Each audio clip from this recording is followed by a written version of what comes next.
Hello, anyone who's there? Sorry, I thought I'd started my broadcast, but apparently I hadn't. So here I am. Um, let's get to it, shall we? So a bit of sorry about the delay there. So my name's Dan. I'm a freelance animator. I've been freelance for about 6 years now. So I'm a 2D animator. I specialize mainly in visual effects. And sort of 2D character animation. I'm also an animation lecturer, so I teach animation at my local university, which is actually where I learned and studied animation as well. I also dabble a little bit in indie game development, so I kind of mess around in Unity and Game Maker. So I I'm kind of understanding a bit more about the actual complexities in creating animations for games.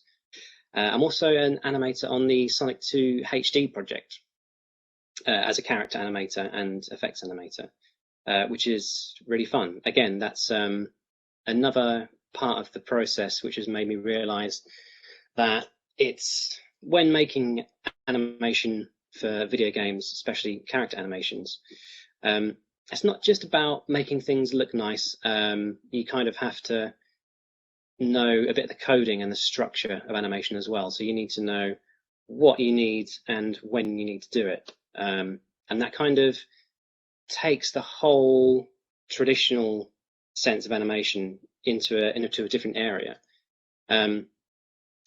Basically, it's well, this presentation is going to go into it. So I am going to attempt to have my notes here to read and stream a different section. So hopefully I can present my screen and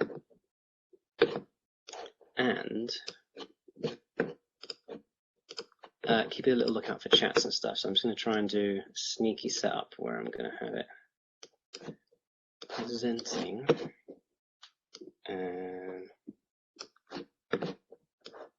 And so I can see chats and stuff. So hopefully that makes sense and you can kind of still see what's going on. So let's do that.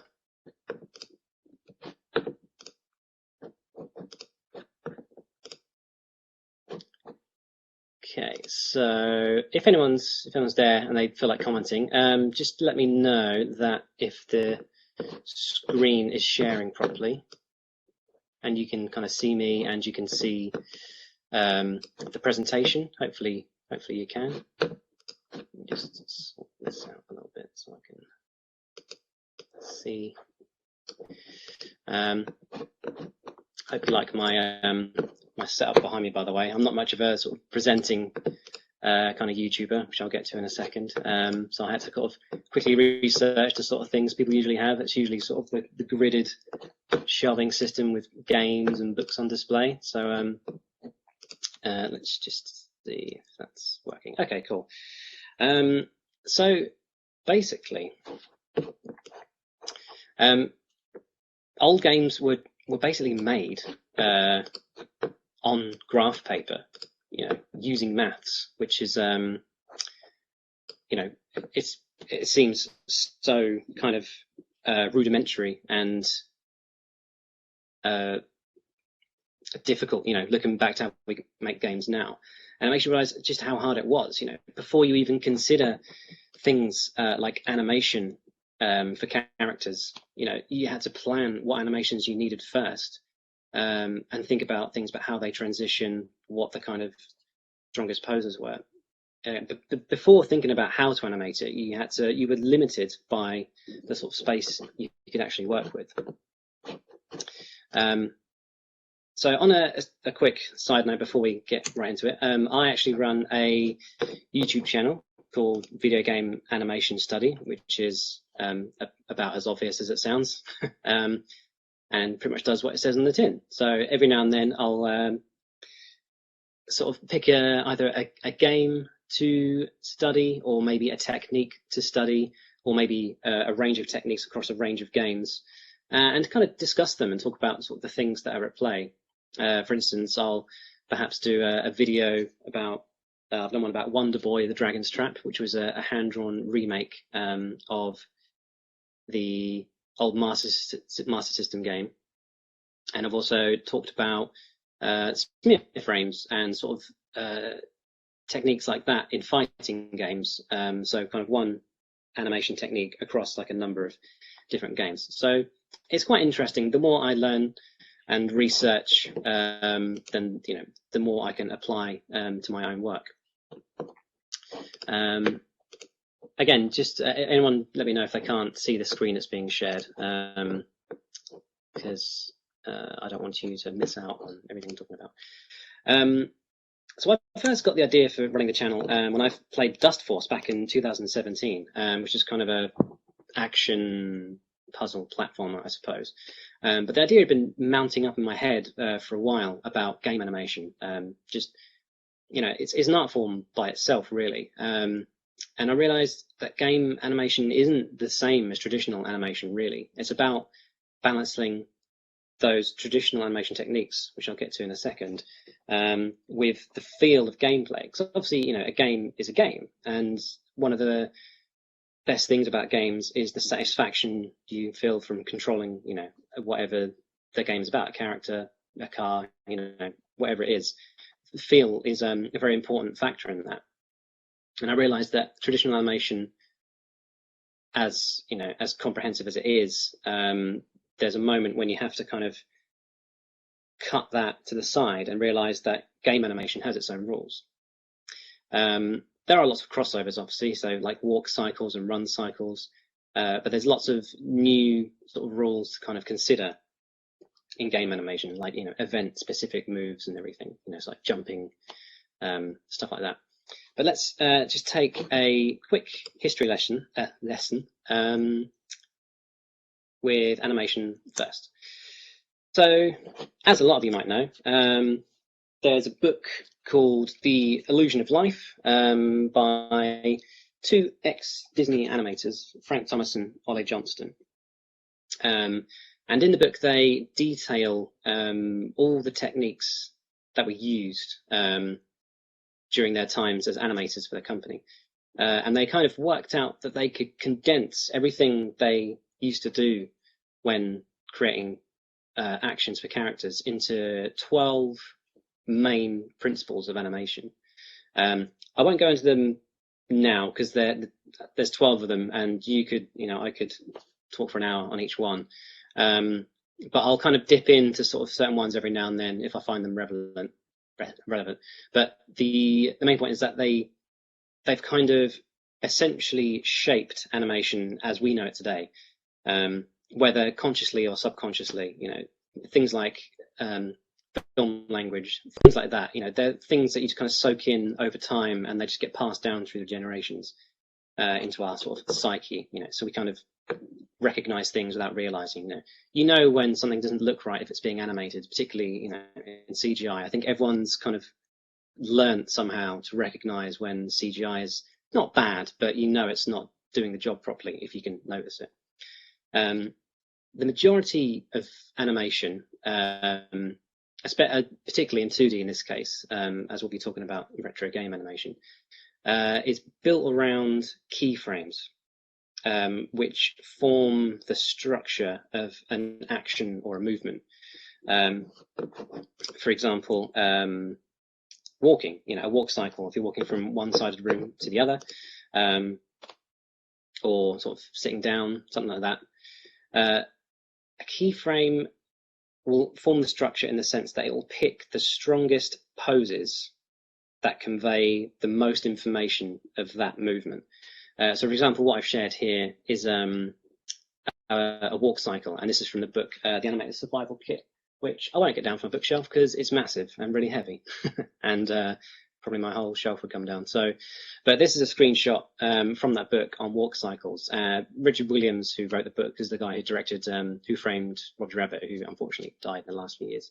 But he was just kind of a mastermind in that sort of stuff. So without me like waffling too much, because I want to get to the game stuff eventually, we can see here that the keyframes particularly for a walk cycle animation, are broken down into 8 main keyframes. So it's like 4 and 4 from one loop to the second loop. So as you can see, there's what we call a contact, down, passing, and up. So they're the main points of a walking motion that can form like the weight and timing and kind of speed of the walk cycle. If you were to look at that as it was, with the animation played back, the streaming stuff doesn't quite handle animation quite well. So it's unfortunate I can't show you properly how it is. But you can kind of imagine it would look quite choppy and blocky, and the frame rate would look quite odd if you were to look at just keyframes in animation. But this is when in-betweens are used. So you can see here there's like little circles in between those keyframes. So these are the things that start making animation look smoother. Like in the 30s and 40s, you could just walk into off the street into an animation studio and just get a job as an in-betweener, because essentially you were just translating the difference between the keyframes that were given to you. That all the hard work was done, the strongest poses were worked out, and you would just animate in the middle. And that's what kind of gives animation its smoother, more appealing appearance in betweens. So during this early golden age, like 30s and 40s, particularly in the West, there was a desire to sort of caricature and exaggerate real life, make things kind of stretchy and bouncy. Things like Looney Tunes and Tom and Jerry. They kind of wanted it to sort of be better than real life, because obviously at the time, I think World War II kind of played a big factor into the mentality of this. You know, they wanted to take people's minds off stuff. So there was a big kind of drive to kind of, you know, get people feeling good from, you know, nice animation. So this is where, you know, those 12 principles come in. As time went on, limited animation technique kind of came in to sort of save money, because obviously it was all about sort of profit. So they're trying to do as much as they can for as little as possible.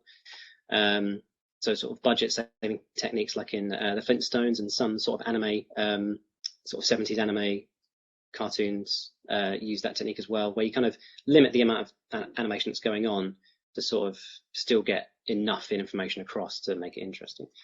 And now digital animation has kind of allowed access for everyone, really. You know, it's been, you know, like a new renaissance, I guess. I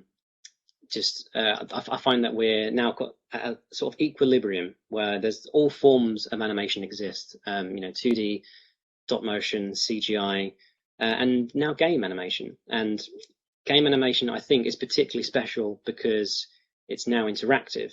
You control the flow of the story. And I think that's really special.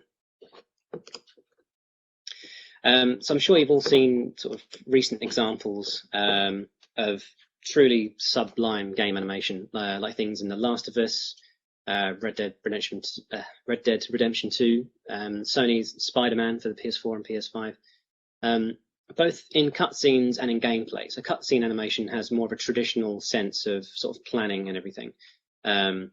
But in the gameplay, there's much more complex things to worry about now. And because of that interactivity, we can control what happens on screen. So traditional animation rules don't apply in the same way. For instance, you know, there's lots of hierarchy of moves and sort of flow charts depending on what a character is doing and what they can do next. So if a character is standing still and they go to run, there needs to be a transition from standing to running. But if they're running and then they go to jump, there needs to be a transition from running to jump, but also from standing to jump. And because we have the resources available now, we can work out a way not to use the basic frames, and we can have these nice smooth transitions. And you can see this in, you know, any big AAA games. But it's all about balancing that interactivity of satisfaction as well, which I'll get to in a second. So they've really pushed for realism as well in these sort of modern eras. I think that's helped kind of dictate this new game animation language. And also, you know, each generation inspires the next, you know, which is something we'll kind of come back to at the end. But, you know, games kind of grew up in the early 2000s, I think. Sort of late 90s, early 2000s is when game development really started to sort of get pushed further. And then, game developers reach adulthood, so things that inspired them when they were younger, they're making now. So you get sort of Shovel Knight and Mega Man 2. They're 30 years apart, but the same design principles are still there.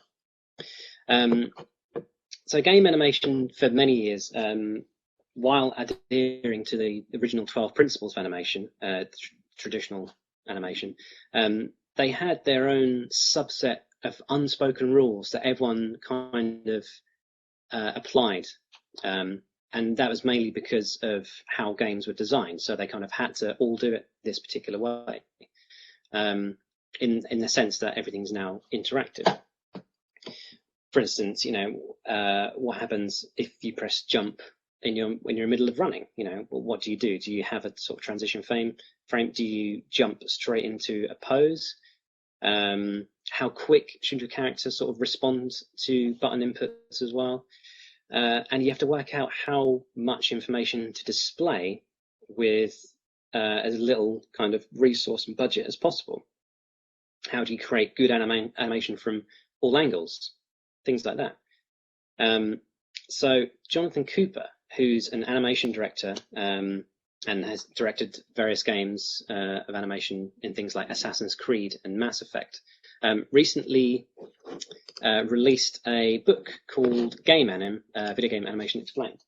And in it, he kind of proposes that there should be sort of an official log of these new unspoken game animation rules. So he kind of proposes that they are called the 5 fundamentals of video game animation. So this includes, so you can see here, I've covered these in kind of loose fashion on my YouTube channel, much thanks to Jonathan Cooper with his help. But so we have feel, fluidity, readability, context, and elegance. These are the new sort of video game animation rules as such. So these are the most common things that are always kind of keep being reused in game animation. So feel is kind of what I've been talking about already in terms of interactivity and satisfaction of the feedback you get from your character on screen. So feel is literally how the game feels to play. As saying, satisfaction comes from things feeling good to control. And I think any unaligned animation that kind of falls out of that will disconnect you from that sensation. So something might feel sluggish or noticeable. If you go to jump and there's a big delay, or if you go to turn, there's a big delay.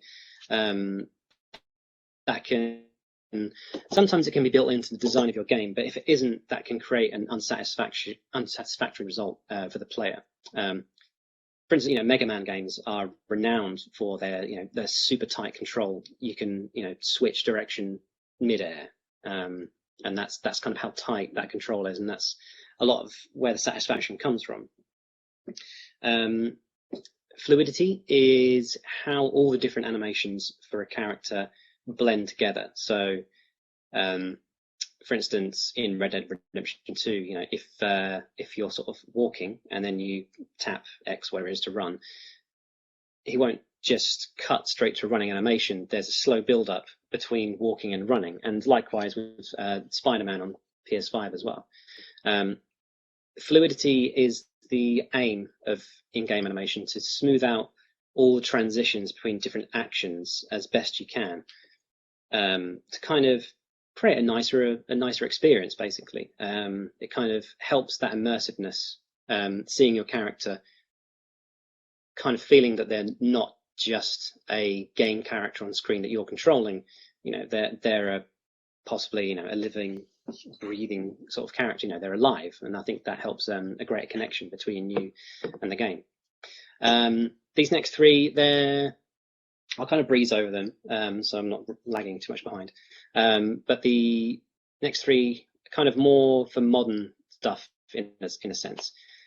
Readability is sometimes called silhouettes as well. That's kind of a thing that's always been underlying, particularly in fighting games. is how a character kind of looks from all angles and how well an action reads on screen, like how clear a pose is. For instance, fighting games are very it's very important to find games to have readability be concise and clear. When someone's punching, let's move the slide along actually. Let's see if that's not it. You need that feedback to know that even though if you're pressing a punch button, you know that the character's doing a punch, but it just helps that immediate feedback if you can see that information being relayed as clear as possible without any ambiguity. And things like this kind of helps with enemy telegraphing as well. For instance, in some games, perhaps there's an enemy that's holding an arrow in a hole, and they let go, but you need to be able to tell if they are actually aiming an arrow or not. So sometimes you might have to work out different ways. If you're pulling it like this, I don't know how you hold an arrow, but maybe something as like an arm sticking out that might visualize a bit more information for you as a player if you're further away, so you can kind of identify what's going on. Context is where an animation is going to be used within the larger picture of the whole game. So if you're kind of running, does the environment have an effect on how that running animation is played out?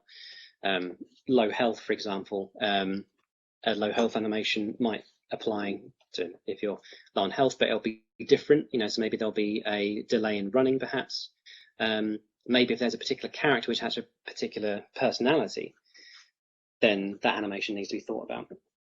And elegance is kind of semi-important to the 2D stuff we're going to get to as well. Jonathan kind of notes it as how much bang you get for your buck. So how much can you strip away from game animation that's not needed before it doesn't make any sense? You want to make sure that your production isn't bloated, basically. You want to kind of be as efficient as possible with everything you need, like can you reuse animations for everything? And that's going to be quite important with the 2D stuff I'm going to get to.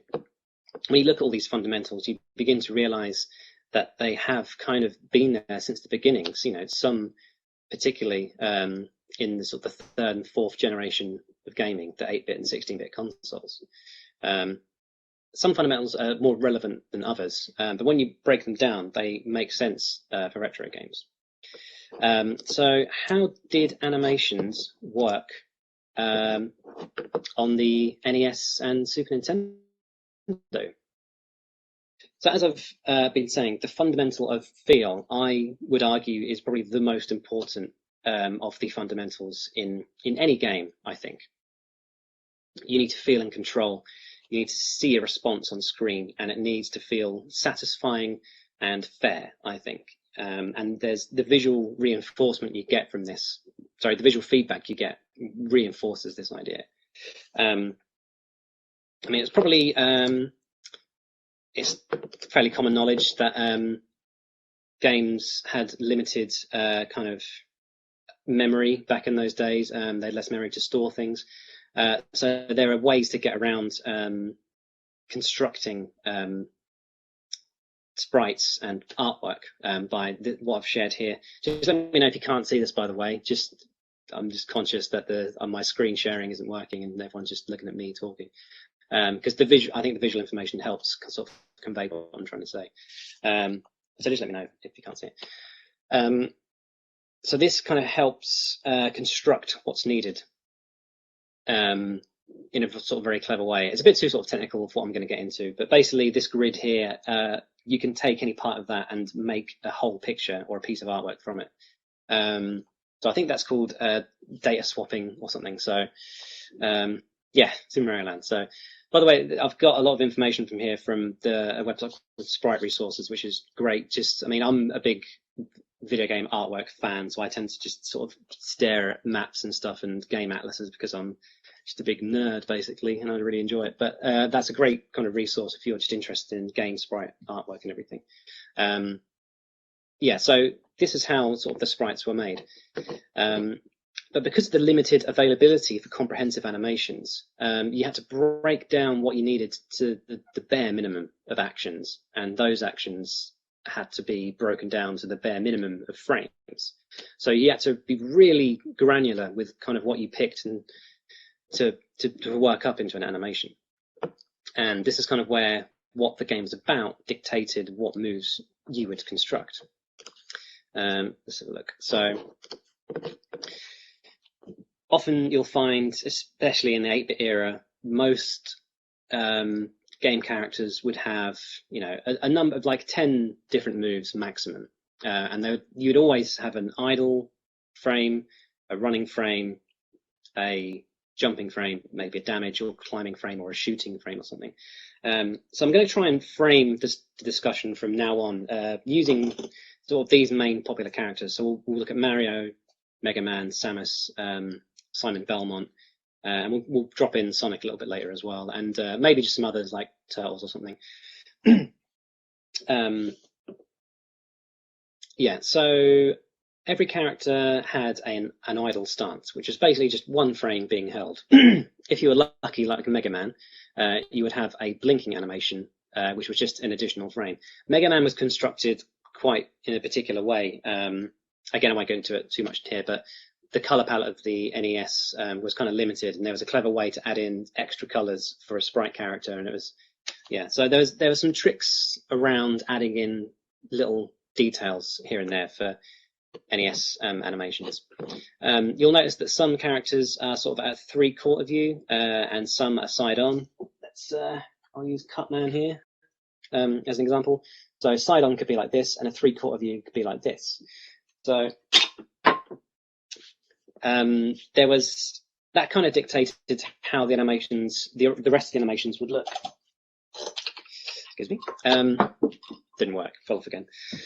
So with Mario, for example, Mario's a bit of an unusual one because his body is facing towards us and his head's looking to the side, but then when he begins moving, his body becomes from the side view as well. Whereas Mega Man has a 3/4 view angle for nearly every action. And this, you know, this would prove not necessarily problematic, but it would be interesting in how they reinterpreted this information much later on, you know, in more recent games and systems and stuff. So it's kind of interesting how you decide your character should naturally sit dictates how the rest of their animations look. So most of the time, most characters in the 8-bit era would have just 3 frames for running as an animation. And these were kind of related to the keyframes we've spoken about in animation, particularly in walk and running cycles. So let's take Mega Man, for example. With the limitations in place, you have to convey as much information as possible with as fewer frames as possible. So Mega Man has kind of condensed a couple of ideas from the traditional sort of run and walk cycles in traditional animation into these 3 strong poses, which would cycle back and forth to give an illusion of movement. In some areas of 2D animation, so keyframes convey information, but we sometimes use a thing called a golden keyframe, which sounds a bit ridiculous, but it's you can kind of liken this to sort of comic panels. So it's the frame which holds the most visual information out of the keyframes. So for example, a running animation, the left, hang on, I'm not sure if my mouse is showing up on the thingy there, but the left frame here of Mega Man with his arms sort of outstretched and his front leg that's pointing forward, you could call the golden keyframe. It's a little subjective because it depends on the sort of action that's being done. But considering the limitations, you know, you have to combine certain keyframes, and the left one here is what we'd call the golden keyframe, because that is the one that sums up the most visual information of that action. I mean, ultimately, the motion we get, because if you know how Mega Man looks and how he runs, the motion is quite choppy between the frames, so it's not smooth, but our minds fill in the missing information. So it's quite clever how they've only used 3 frames for a 4-frame movement. So the frames we have here for Mega Man, they cycle back and forth. So it goes from left, middle to right, middle, left. So it kind of does a little tick-tock motion. And when these frames play together, it looks like Mega Man's running. And because we have taken the information, we know how someone looks when they run, you know, the illusion is complete. And this is how it was handled quite a lot in those 8-bit days. But it wasn't always a 4-frame loop. Some of them would cycle through 3 frames from beginning to end, such as Mario in Mario 1. And similarly with Samus as well. Samus in the first Metroid game would have that go through the cycles. And you get a different sort of energy and a different feel with these different types of running animation. For instance, it feels a bit more like an action-y jog with Mega Man. But with Mario, it feels a bit more like a sort of a scuttly kind of locomotion kind of feel about it. You know, and that's not anything detrimental to gameplay. You know, that's just more of a visual aesthetic. So even back then, we could get different kind of looks and feels with the limited resource available. My favourite one back in those days was the running animation from Super Mario Bros. 2. Where it was just literally 2 frames, and one of them was already the idle animation for Mario standing. So essentially, it was just 1 extra frame, and that was it. It was just 2 frames for running, and I love that. And that's kind of what I love about the 8 and 16-bit eras of gaming, because they managed to convey so much information really cleverly with as little as possible. And that's kind of where the elegance fundamental comes in that we've recently talked about. It's doing what you can with as little resource as possible, and you know, it's just really fascinating. We'll move on to running and other actions in the 16-bit era in a second, but we'll just quickly cover some other 8-bit actions first. So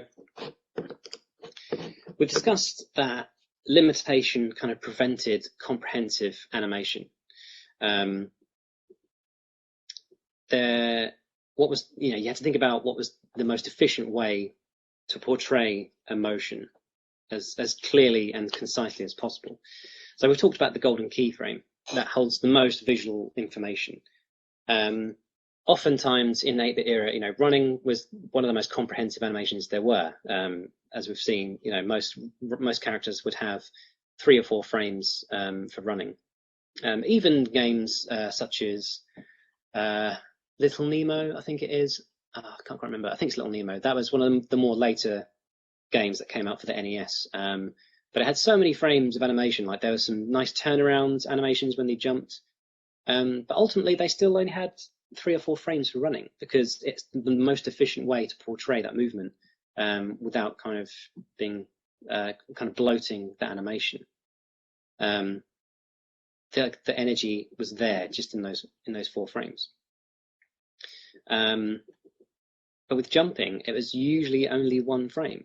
And what frame are you going to use for jumping? You know, it's going to be the one that has the most visual information. It seems kind of obvious to pick a pose that would represent jumping. You know, if you had to draw a poster of someone jumping, it's likely to be with their hands up in the air and maybe one knee kind of cocked up, you know, as if they're trying to, you know, elevate themselves into the air. And, you know, that's traditionally what we see, these old style jumping frames. Sometimes you'd have a special animation like Samus and the turtles from the first Teenage Mutant Ninja Turtles game on the NES. They would have a somersault, so there's like a special animation in there for a different result. So if you know Metroid and Samus well enough, you'll know that you can get an attack which turns your somersault into like a spinning sort of laser ball, and that kind of wipes everything out. So the action there was kind of dictated by, you know, the gameplay elements. So you could have a normal straight up jump, as we've got in the screen here, and there was also a somersault action as well. So there was a few different animations. I think that consisted of mainly 2 or 3 frames. I mean, as long as you can see some rotation, again, it's, you know, the job is done. But it's funny when you think about jumping, you know, you don't, in real life, you don't jump straight from standing still into the air. In this screenshot I've shared here, you can see Batman. You know, when you jump, you bend down first in anticipation, and then jump up afterwards with the energy you use. You know, the kinetic energy you stored in your legs will push you up. But you don't see that in games. You know, when you press jump, you want to see your character in the air straight away, and this is where that fundamental of feel comes back into it, because we want to feel satisfied as players. Sometimes, for instance, the first Batman game for the NES, the 3 sprites I've shared at the bottom there, Batman actually kneels down first before jumping, so there is a slight delay before he launches himself up, and that's actually part of the game where you can decide if you want to jump straight up, jump to the side, jump high, or jump low. So it's like a tiny little window of how you want your jump to play out. So that's kind of built into the design. So it's quite a rare exception for there to be an anticipation frame when jumping, because ultimately it kind of will ruin the flow of the game, and it could feel unsatisfactory. But then that is part of the feel of that game. So you can play around with it, but ultimately it's got to feel satisfying. But speaking of delayed actions, Silent Belmont, you know, famously has a whip that he's always wound up before unleashing, even in the first NES game. So Silent Belmont and Leonardo from Turtles here, they both have 3 frames for attacking, and it's usually on either the mid or final frame that the attack actually happens on an enemy. So there's a bit of anticipation and build-up before that actually takes place. So you kind of have to be really aware that you need to attack and press the attack button a little bit early on. So there's a kind of a risk-reward factor in these ways of attacking, and that would only be afforded by having these extra frames of animation. If that wasn't built into the design and you just pressed the whip button straight away, it would go straight into that first right frame we have here. So you can build in this element of feel into the design of your game, and you have to kind of think about the animation that's going to help convey that information at the same time. And it kind of adds a bit of, you know, texture if you add in some sort of delay and stuff as well. And similarly with taking damage and shooting, in that era, there's usually just 1 frame to convey that information. That's all you needed. You know, with Mega Man, there was 1 damage frame, and that would just be manipulated backwards. Mario didn't have a damage frame. Mario would just go from big to small or just die. And like I mentioned before as well, like a lot of these sprites were kind of split apart. So if Mega Man was running and shooting, it was actually the legs that were running, I think, were separated from the top part of the body. So it's split in 2. So it was saving memory even more by just swapping out the top part of the body with the shooting part, and then the legs would continue the running animation. So there's all sort of clever stuff still going on there. So take a quick drink. And it depends as well, because Samus didn't have a shooting animation, but there was like tiny little animation. But if it didn't ultimately affect the feel of the game, then, you know, it doesn't matter too much. So in terms of context as well, we'll cover that before we move on. For instance, there were no low health animations back then. Anything that was kind of relevant to the context of an environment, for instance, a slippery surface. Again, in Mega Man, there wouldn't be a particular animation for being on a slippery surface. Just the way it was programmed would make the surface more slippery. So there was a less response. So if you were running on ice and then you pressed left, you would go along, press left, flip, but you'd still continue going in the direction you were moving. So that creates, so that kind of links back to feel as well. So there's a great big sluggish feeling of trying to get back to where you're going. and that's all based on the kind of the movement that was being applied. So there wasn't any specific animation for being on ice, but the way it's programmed would have that effect of being on ice because it's being sluggish. So we'll come back to kind of sluggishness stuff at the end as well. And again, climbing, that was just 2 frames a lot of the time. Well, 1 frame that was just flipped, that was just mirrored sort of in the system. But the actual action was like 2 frames long. So, and I think 2 frames is probably the least you can get away with conveying motion, literally.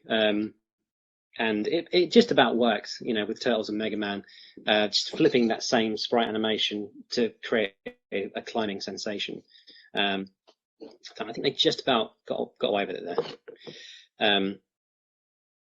So from this, we can kind of already see that there's a desire to sort of be as elegant as you can and sort of reuse animations where you could. While adhering to the feel of the game. The response needed to be instant and satisfactory, and it needed to look relevant to what was happening, you know, and that was the kind of main sort of design philosophy that shapes the 8-bit era. And these limitations helped shape some of these game animation fundamentals ultimately.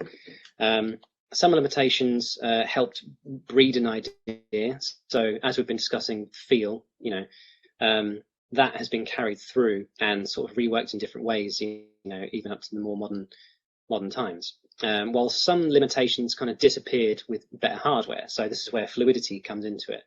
Fluidity wouldn't really have been available back in these days due to limited resources. So this is something that's kind of been born out of those limitations. So some have been held onto and some have created new things out of them. And similarly with readability, you know, the 3D era kind of gave way to characters being seen from all sides, you know, like with Mario 64, they still managed to convey that same jumping animation that Mario is known for, but into a 3D space, and that still makes sense from wherever you see it. But it took some time to get to where we are now. So the 16-bit era still had to happen. So we had extra memory and extra processing power. So what changed? Oh, by the way, yeah, just to cover before we move on to 16-bit, there was some fluidity that happened in the 8-bit era. So sometimes Kirby would land from jump and have like a little rolling animation before he carried on. Just something I completely forgot to mention there before I moved on there. But that was a good while later into the NES's kind of lifetime. So people had gotten more experience with developing for it. So they've kind of worked out more ways to kind of be cunning with animation. So the Mega Drive and Super Nintendo happened, or the Genesis, and there was one big mascot who kind of came onto the scene, and that was Sonic the Hedgehog. Again, this is from Sprite Resources. These have actually been compiled by popular YouTuber Triangly. Don't know if you know of them. So with more processing power means we have more room to breathe, and animations could become a little bit more advanced. As we know, playing Sonic, he's much more momentum based. You start slowly, and you would build up that animation, that speed into a quicker pace, and the slow and fast animations reflected that. Something we didn't mention actually back in the 8-bit era was that Mario also had this. So he had a walk cycle and a run cycle, but they were just played at slightly faster or slower frame rates depending on how fast you were going. Super Mario Bros. 3 even had a top speed animation where Mario would famously stick his arms out, and the cycles would be even shorter. So there's sort of the animation of the frames being displayed of what's happening, and then also the kind of in-game movement speed as well. So as Sonic sped up with his running animation, so did the actual speed of the frame rate as well, until he got to the famous sort of wheel legs idea. So again, there was only a handful of frames, maybe 5 or 6 frames for that running animation. So it's expanded a little bit, but there's still keyframes. They're still conveying the strongest information, and using the resource available, to create a nice looking motion. So it still wasn't super comprehensive, but there was a lot more frames to kind of make it look a little bit nicer. And same with jumping, for instance. So Sonic goes into a ball, as we know, and it kind of flips between rotations, and then a single ball sort of color that kind of flips between them, and it gives the sort of illusion that he's turning into a sphere when jumping. But that's the same thing of feel from jumping in the 8-bit has been carried over, and will likely, it will be carried on, for many years more. As soon as you press jump, Sonic just launches into the ball shape. It works for Sonic. There were some extra animations that were added, so like skidding. So when Sonic changes direction, there's a tiny little animation, I think, with 2 frames where he kind of puts his hand out. You have back to 1 frame for taking damage, so Sonic kind of leans back, as you can see. I'm not sure if my mouse would show up on the screen sharing thing. But we've got ducking, looking up, pushing animation, and 1 frame for going up onto a spring. So things are starting to become a little bit more comprehensive. So the amount of actions available due to expanded hardware and memory is greatly increased, but the actual animations themselves are still basic because we still need that quick visual feedback on that kind of satisfying gameplay. They're still using the strongest poses to convey the most weight. When Sonic's at top speed, there's no more bobbing up and down due to his slow running cycle. He kind of stays at that speed along. So there's that kind of visual information going on. What I like about Sonic as well is that he's not quite a straight on sprite, and it's not quite 3/4 view either. It's kind of like a little bit of both. And I'd probably say the best of both.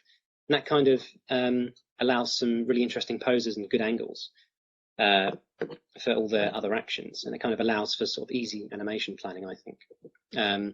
Something you'll see in the 16-bit eras as well is the idle animations. There's something that's been really added in. You can pick out nearly any Mega Drive or Super Nintendo game, and there'll be a character who will do something sassy if you leave him standing there for too long. Sonic will put his hands on his hips and tap his shoes. Can't think of the top of my head, but I'm sure there's plenty. Maybe a lot of Disney games, I think, might have done it as well. It doesn't add anything to the game in a sort of meaningful way, but it adds more to the character. So there's some appeal and extra flair there to sort of be taken away, and I think that's kind of a good little space to begin sort of creating a much more enjoyable character animations. So how did Mario World evolve the NES animations, NES animations? Because I know people don't like saying NES sometimes. So, like I said, with Sonic, the poses themselves are still pretty basic, but the animation scope was expanded out. So, oops, there we go. So I've just kind of crammed a few things into here. So these are all fairly basic animations, but there's lots of basic animations. So the actual moveset has become quite comprehensive. For instance, Small Mario runs with 2 frames, like Mario 2 does. And actually it's 1 frame, like with Mario 2. So one of them doubles up as the idle frame, and there's just an extra animation for the legs apart. The least amount of visual information you can get across for a running motion, and it works. And with the Big Mario, that's gone back up to 3, 3 frames for running. There's now there's still a priority over feel, but there's just some extra comprehensive stuff going on. For instance, when you jump up as Mario, there's now a jump up frame and a falling down frame where his hat will raise due to the sort of gravity. So it's kind of like a little bit of follow through animation where it's catching up with the motion he's doing. It's nothing crazy, but it's something extra to kind of keep that visual flair evolving. Something that I think really adds to Mario World is the cape movement. So that kind of bumps up the frame count quite a bit, especially when you're sort of floating down, where it would usually be 1 frame for falling down. There's now an extra 3 frames for the cape doing the sort of sine wave motion. And again, it all responds instantly when you press jump or shoot fireballs or something or run. But it's just something extra to kind of make it look a little bit nicer. And that will just continue as the games go on. And extra things like holding a shell or firing as you're running, things are starting to expand a little bit more. But there's still only 1 or 2 frames for those actual animations, because feel is still dictating how the animations are played out. So we'll have to round up fairly shortly. But the next one we'll look at is Super Metroid. So that was, wow, that really got bumped up in animations. And there's something fascinating about Super Metroid. I mean, I think it was probably one of the largest games out of the time. I think it even got into the megabytes. I think that's kind of how large it was. So as we can see in the screen, Samus can now point in 8 directions, whereas originally it was just up, or in Metroid 2 on the Game Boy, you could point down as well when you're jumping. The running was expanded to 8 frames. Jumping had its own, I think there were 3 ways of jumping. There was somersault, there was jumping without shooting, and jumping with shooting. And there was just, it was kind of, it was hugely ambitious. There were more moves and then more frames within those moves. So it was really starting to take shape. But something that was really interesting about Super Metroid was that the sprites weren't flipped. In most cases, for instance, with Sonic and Mario, they were the same. All these sprites, as they were played in game, just they would face the way whichever you pointed. But Super Metroid was really special because there was a real kind of desire to show Samus's arm cannon always being on her right arm. And this is something that's been available even in the Game Boy Return of Samus. It's very slight. You can actually check out a video I did on that, actually, an animation of Samus. But there is separate sprites for her facing left. And you can see, just a little example I've shared, that Samus, when she's pointing left on the screen, you can see her free hand sort of steadying her arm cannon. And when it's on the other side, you can just see her fingers coming over and her arm cannon is facing towards you. So it wasn't just a matter of flipping the frames. You'd have all these frames for facing this side of the screen, and then an entirely new set facing this side, depending on where Samus's arm cannon was facing. So it was just completely expanded the scope. And it wasn't just a straight copy and reinterpretation of the NES running animations either. The running was kind of redesigned to feel a bit more weighty. Again, actually showing sort of an animation on the screen wouldn't quite work as nicely as I'd liked for the streaming services. So I'd rather, it's not worth kind of messing it up and not making my point clearly enough. But you can see, if you look on the screen, the 8 frames that Samus has for running kind of have this kind of weighty sense about, she's dragging along all these pieces of armor from, the stuff she's wearing, like her suit, the various suit, everything. And there's an actual sense of weight. It's not just a straight reinterpretation of the NES graphics, which didn't really do that much weight because all it needed was to show Samus moving. Now they've got this expanded memory and everything. They've got much more resource to show better movement. And also, again, it just blows my mind that Samus can aim in 8 different directions whilst doing everything else. So she can aim while jumping, aim while standing still, aim while running, aim while crouching, and then it's the same the other way. Like it's not flipped; it's been redrawn for that side. But again, it's the feel still takes priority. So when you press something, Samus just launches straight into doing it. There was a turning animation actually for Super Metroid, which kind of could you could argue is a little bit detrimental to the feel of the game, but there wasn't really any enemies that moved fast enough that required you to kind of move that quickly. So it's kind of built into the design itself. So as we kind of round up this talk, we're going to talk about just quickly sort of fighting games as well, especially in the 16-bit era. Fighting games really kind of needed that visual feedback because you were playing quickly. You know, if there were any sluggish animations for what were kind of light movements, you know, that's going to feel really frustrating. But you could add in a delay, like we talked earlier, for stronger moves. So there's a bit of a risk-reward factor about that. And something fighting games kind of introduced was like a frame hold on particular heavy hits. So if you landed a hit, the entire game would freeze for like a frame or two, just to kind of reinforce that idea that you're taking a hit. And that was something that's really important. That's carried through into to modern fighting games, you know, modern Street Fighter and Mortal Kombat games. Things like Skullgirls and Marvel vs. Capcom, you know, that's still a design philosophy that's still used today. Yeah, it's innovative, basically, pretty much.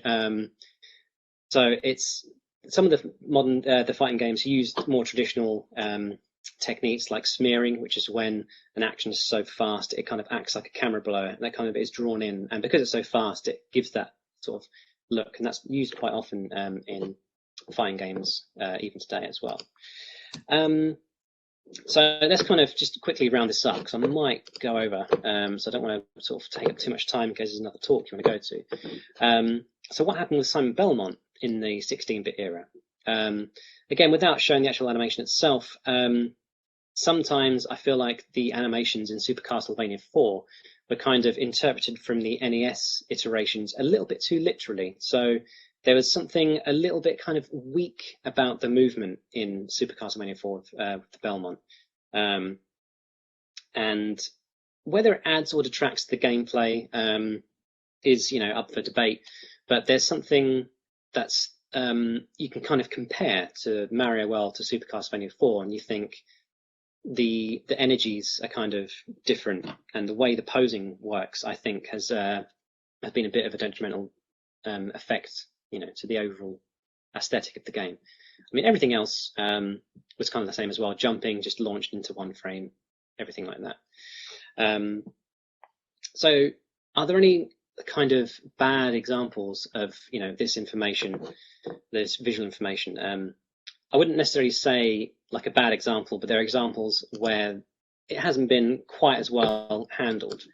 For example, in the 8-bit era, you know, I found the animation for Robocop, and I'm not sure what the main character is from Power Blade, but when you're moving with them as the character, there's a kind of disconnect with the movement. I mean, Robocop, admittedly, is quite interesting because there's like a slight rotation in the chest plate as he moves, but the actual walking animation, I mean, I suggest, you know, checking out some videos on YouTube just to kind of get a look for what I mean with Power Blade as well.